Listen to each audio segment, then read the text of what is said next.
Finovate showcases cutting-edge banking and financial technology through a global conference series featuring short-form demos and thought leadership. Now, the conversation continues on the Finovate podcast.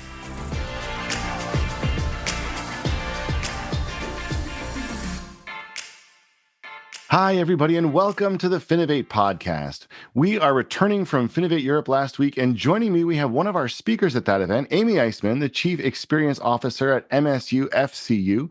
Amy, thanks so much for joining me today. I'm so excited to be here.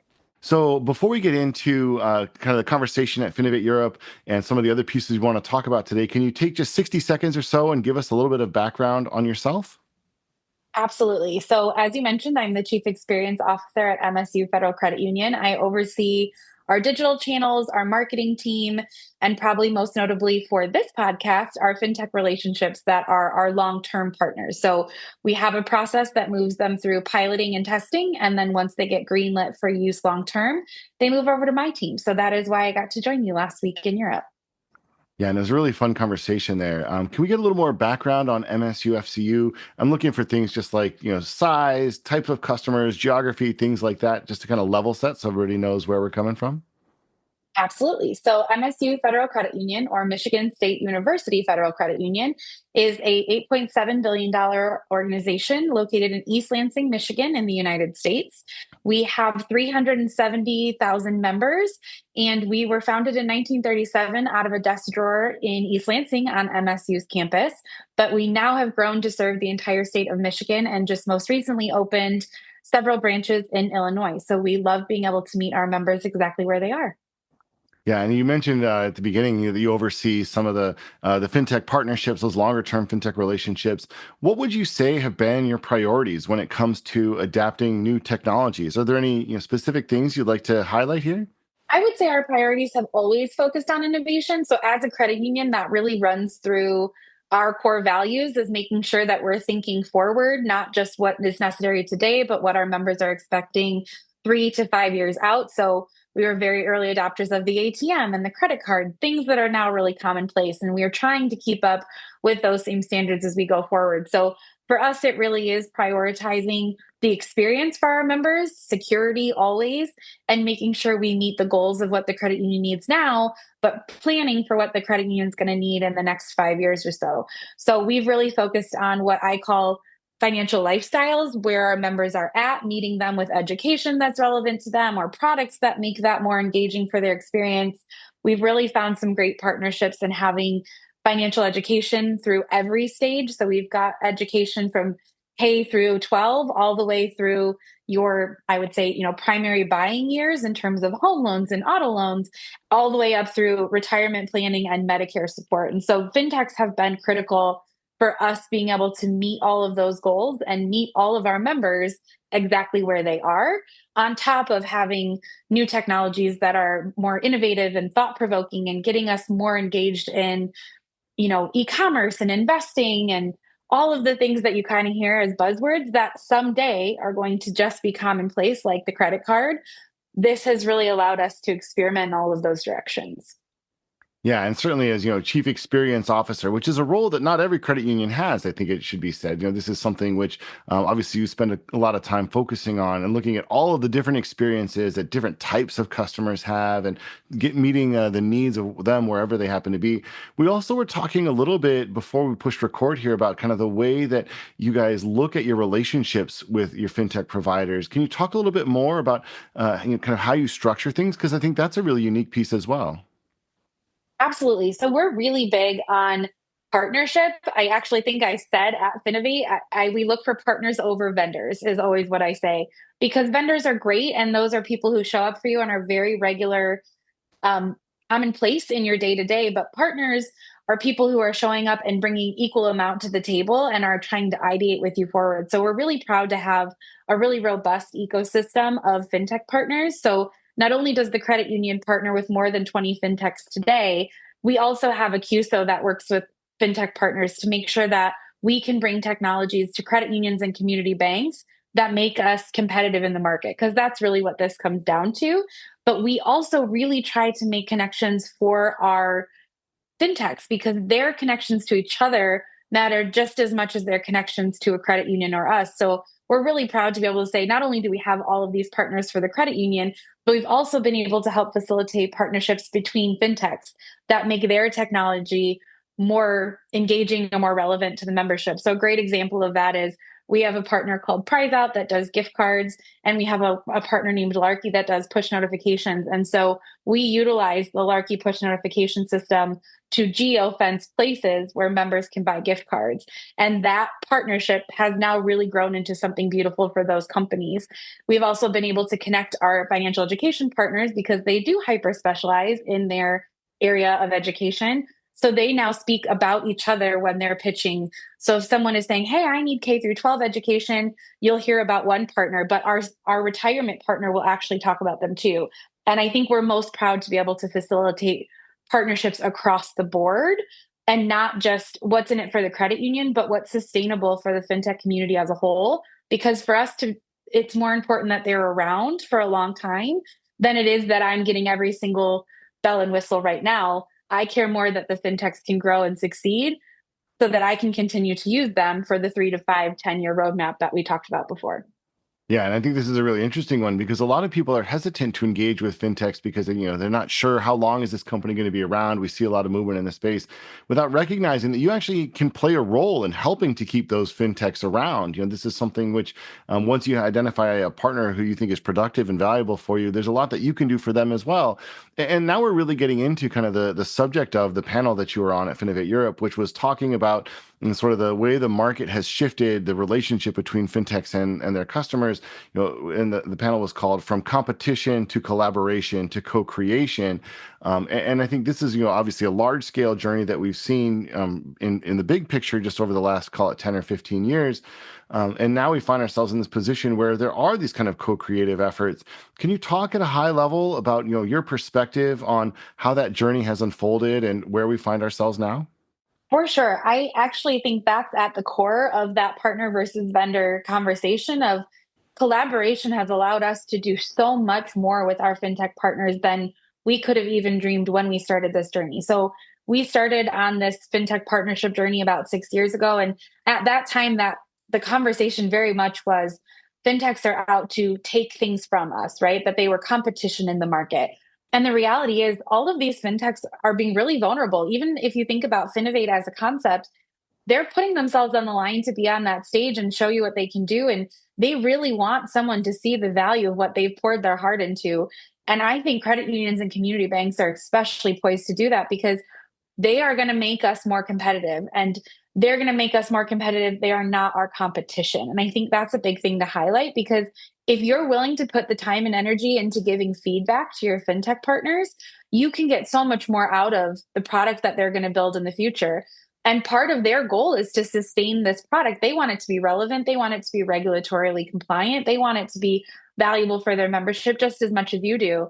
So I think if you look at them as vendors and you're not willing to be vulnerable back and say, here's the limitations that we have, you can't expect the product to meet you where you need it to be. But if you're willing to say those things and partner with them and teach them about the boundaries that we have to operate in as financial institutions, they become stronger, more innovative, more collaborative institutions.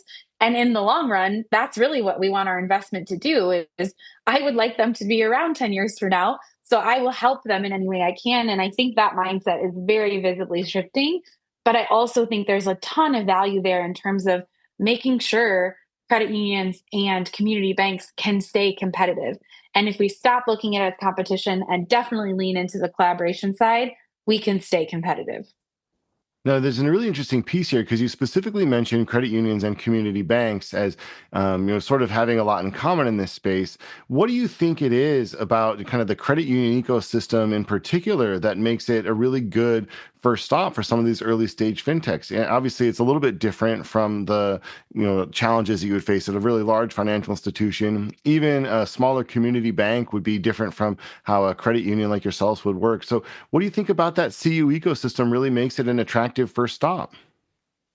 I think collaboration is in just the DNA of credit unions. And I often think community banks too. Obviously, I realize there's some differences there, but I think a lot of credit unions have learned over the years that we are better together, we are stronger together. And if we share and are willing to collaborate across the industry, we can all survive and stay competitive in a market that is rapidly changing. And I think that made it a very easy next step to work with fintechs in that capacity. I think if credit unions are willing to share between ourselves, there wasn't really any reason to not share with fintechs who are investing in us as well. And I'll say there are fintechs out there who are pouring themselves into the credit union industry just as much. They've really learned how we operate differently than banks and where our limits are and our boundaries have to be to meet our compliance and regulation requirements. And I love seeing them show up in that capacity because that makes us want to show up for them as well. But I do think it was that natural next step for credit unions because we've always had that. I've always showed up for members. It's always member first. It's how we support our communities and it's how we support each other. And so adding friendly fintechs into the mix was a really natural next step. And honestly, is for us a very valuable next step to make sure that we are still having this conversation down the road.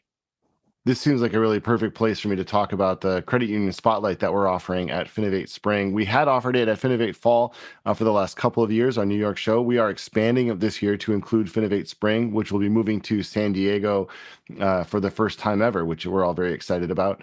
And at this credit union spotlight, it's a chance for credit union executives to come and meet with some of the fintechs who are really prioritizing and targeting this credit union space along the lines of what you're talking about there. So if anybody from the credit union side who's listening, it's a good idea to check out that session at FinovateSpring.com.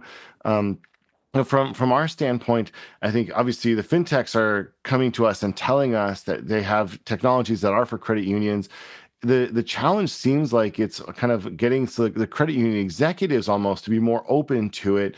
Do you feel like we're at a point where you're seeing more of your colleagues who are kind of raising their hands and saying, hey, we really want to be active in this space. We need to come and be a part of these conversations.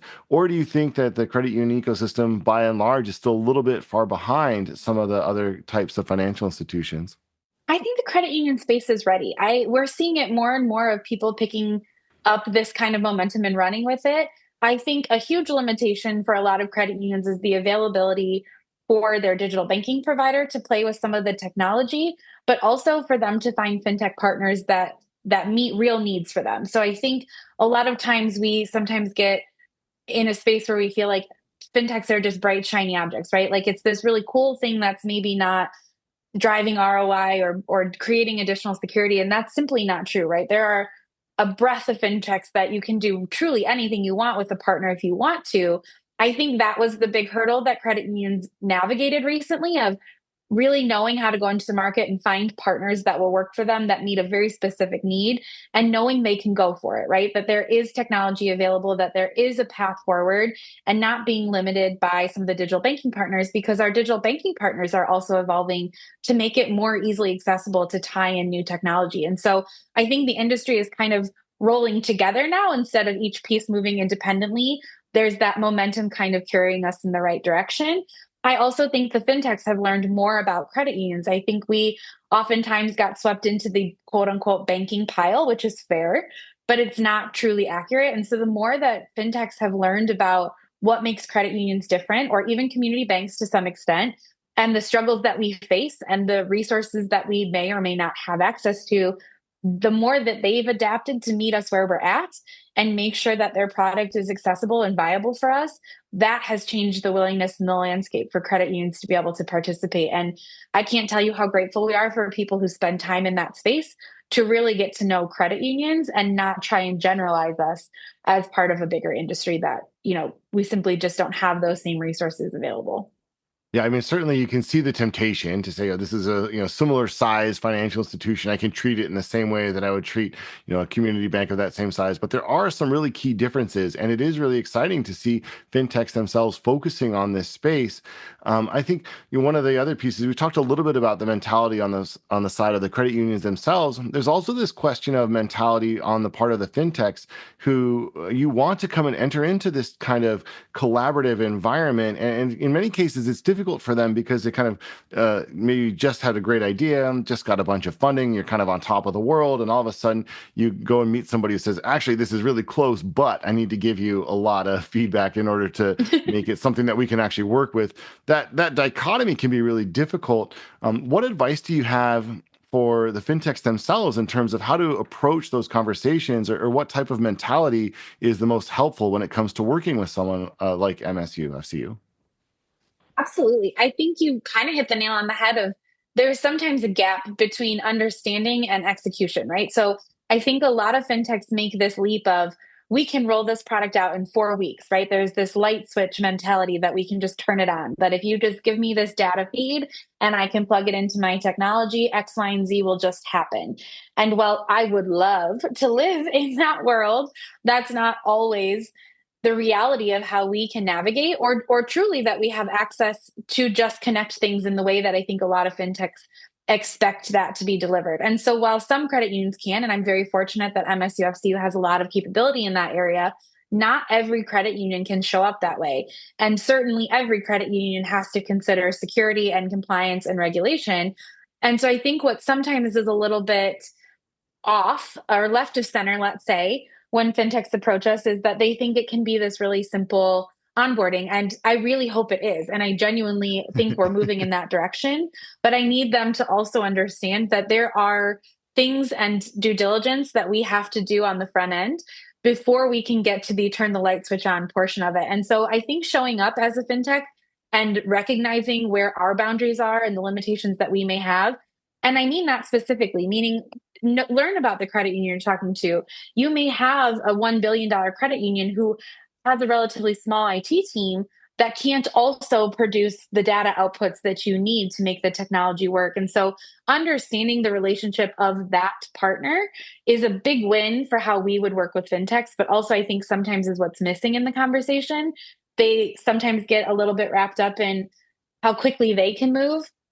And while we are all striving to move quickly, sometimes there are boundaries that we have. And I think when they recognize those opportunities, when fintechs come to the table and say, we understand, and here's how we can navigate that, or here's how we can do crawl, walk, run instead of trying to turn everything on all at once, that makes it feel really approachable for the credit unions and makes it feel more tangible in terms of managing it within the resource, maybe constraints that we have. So there's a lot to that, but mostly I would always say to fintechs that it matters more to me that you're showing up and are willing to collaborate and navigate the hurdles together than that you can just show me this really cool shiny object that I can't have for 2 years because of whatever boundaries I have in place with the credit union. So that's a big hurdle I think that we can navigate together.